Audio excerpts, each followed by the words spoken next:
भवम भवानी धाम की जय।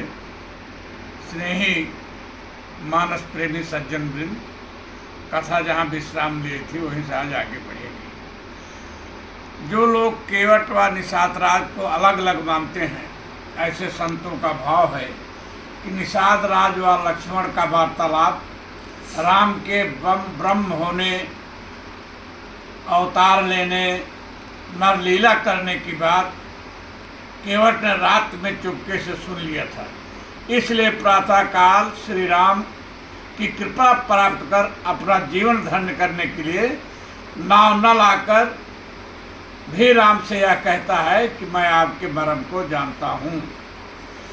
कुछ विद्वानों के अनुसार केवट पूर्व जन्म में कच्छप था और प्रभु के चरणों का स्पर्श करने के लिए क्षीर सागर में विष्णु वर्तमान राम के चरणों की ओर बढ़ा तो लक्ष्मी जी ने, वर्तमान सीता ने उसे भगा दिया था। फिर वह प्रभु के सिर की तरफ गया तो शेष जी ने, वर्तमान लक्ष्मण जी ने उसे भगा दिया। किसी भी प्रकार प्रभु का स्पर्श सुख उसे नहीं मिला।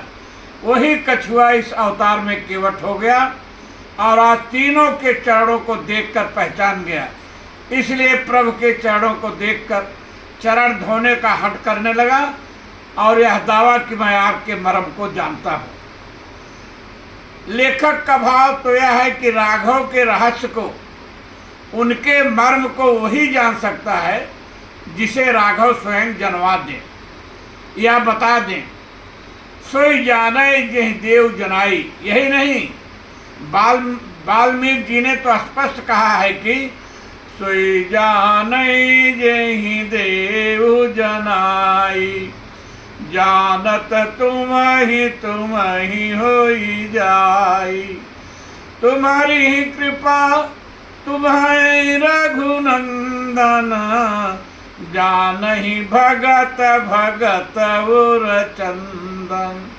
इसलिए मेरे विचार से तो केवट के प्रेम को पहचानने वाले श्री राम ने स्वयं ही केवट के ऊपर ऐसी कृपा दृष्टि कर दिया, ऐसा ज्ञान दे दिया कि केवट प्रभु के मर्म को अर्थात प्रभु को जान गया। इसी कारण उसने श्री राम से कहा कि मैं आपके मर्म को जानता हूँ। एक बात यह भी थी कि केवट महाराज दशरथ का मित्र भी था और उसका राजा दशरथ के यहाँ आना जाना भी लगा रहता था। श्री राम के द्वारा आश्चर्यजनक रूप से किए गए अलौकिक कृत्य, मारीच को समुद्र तक पहुंचा देना, सेना सहित सुबह ताड़ुका का वध, पत्थर बनी अहिल्या को पुनः सजीव करना, विशाल शिव धनुष को तोड़कर राजाओं के मान को मर्दन करना, ऐसे प्रसंगों को इस केवट ने भी सुन रखा था। इसलिए अहिलोद्धार की घटना का जिक्र करते हुए उसने श्री राम से कहा कि मैं आपके मर्म को जानता हूँ। श्री राम ने केवट तू मेरे किस मर्म को जानता है? उसने सबसे पहले चमत्कारी घटना अहिल्या के उद्धार के ही प्रसंग को उद्घाटित किया और कहा, चरण कमल राज कहूँ सब कही, मानुष करनी मोहि कछुआई। छुअत शिला भई नारी सुहाई, पाहन ते न काठ कठुनाई। तरनी मुनि धरनी होई जाई, बाट परई मोरी नाव उड़ाई।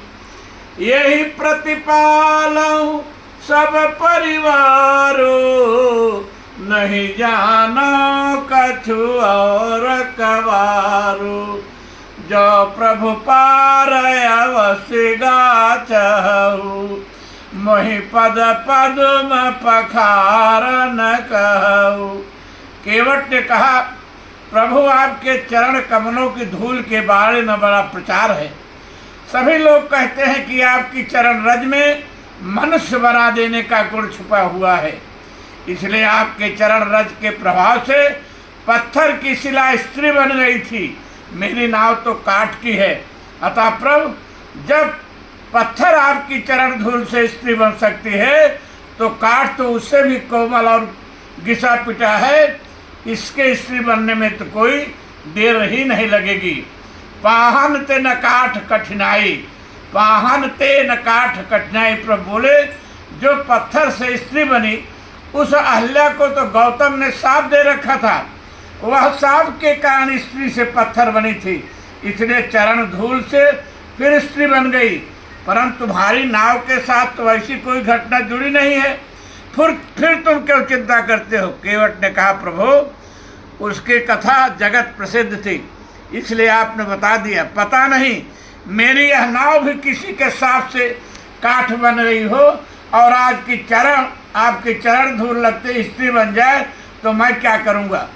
प्रभु ने विनोद करते हुए कहा अच्छी बात है, एक स्त्री और तुम्हारी सेवा में आ जाएगी।